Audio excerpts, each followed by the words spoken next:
Porque o diabo, ele conseguiu, de uma maneira incrível, fazer com que a palavra santo fosse mal compreendida até hoje. A grande maioria, acredito eu, que se você perguntar o que é santo, a pessoa sempre vai ter uma ideia de que santo é uma pessoa perfeita. Por isso que muitos dizem, não tem ninguém santo, não.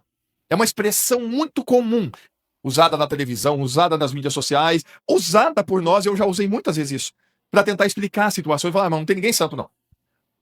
Não tem ninguém santo. E, na verdade, isso é um erro tremendo.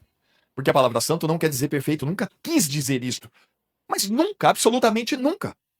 A palavra santo foi dada por Deus para caracterizar aqueles que ele mesmo gerou em Cristo Jesus. E alguns textos falam disso. Por exemplo, 1 Coríntios, capítulo 1, versículo 1 Coríntios, capítulo 1, versículo 2.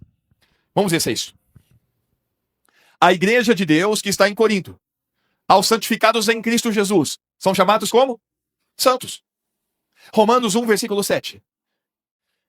A todos os que estáis em Roma, amados de Deus, chamados santos. Essa versão é a Almeida Corrigida e Fiel. Coloca a revista atualizada. Vamos ver se muda. Eu pelo menos, para mim, muda. A todos os amados de Deus que estáis em Roma, chamados para serem santos. Qual a diferença para mim de chamados de santos ou para serem santos? Eu vejo que esta versão está falando assim, ó, você foi chamado para viver uma vida santa. Não está apenas dizendo você é um santo, mas você foi chamado para viver como um santo. Para buscar isto, porque esta é a vontade de Deus para nós, que nós sejamos santificados. E ainda tem um texto que dá um aperto para a gente. Eu falo como pessoas maduras, gente. Nós vamos crescer. Uma coisa eu sou, mas outra coisa é você colocar isso em prática. É chamado para ser santo. Chamado para ser separado, porque a palavra santo significa separado. Deus nos separou do mundo, nos tirou das trevas, nos transportou para o reino do Filho do seu amor. Fui separado, santificado. Agora eu sou santo, separado. Então eu devo viver como um separado. Agora, onde está o meu prazer? Onde está aquilo que é a fonte de tudo que eu preciso? É Jesus, é a palavra que é Jesus, o verbo. Deus já deixou tudo escrito para que a gente possa observar e colocar em prática, porque esta é a vontade de Deus. E aí, Hebreus capítulo 12, versículo 14, duas orientações para quem vai entrar no céu.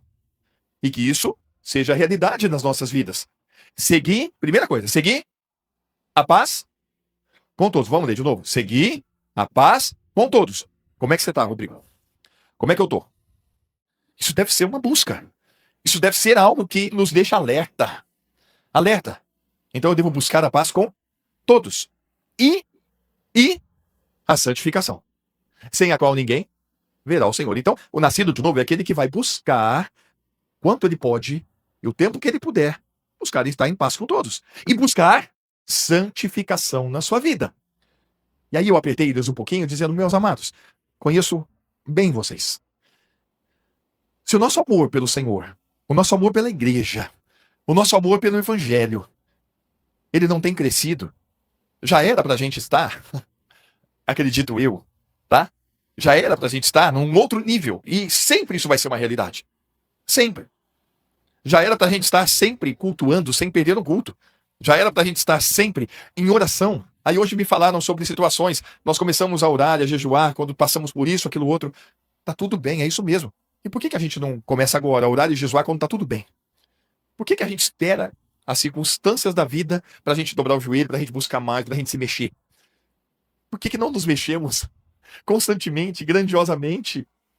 Para a glória dele, não é para o nosso benefício, é para a glória dele, para glorificar ele. Então eu vejo que há muito mais para nós. Há muito mais para nós.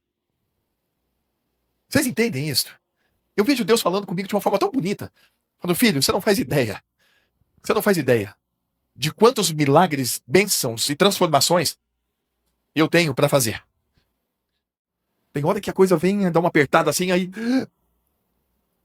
E aí eu vejo Deus falando, vamos, meus amados filhos, todos nós temos o que ser santificados, todos nós precisamos renovar a nossa mente. Tem muita coisa que você faz e eu também, que ainda é muito forte.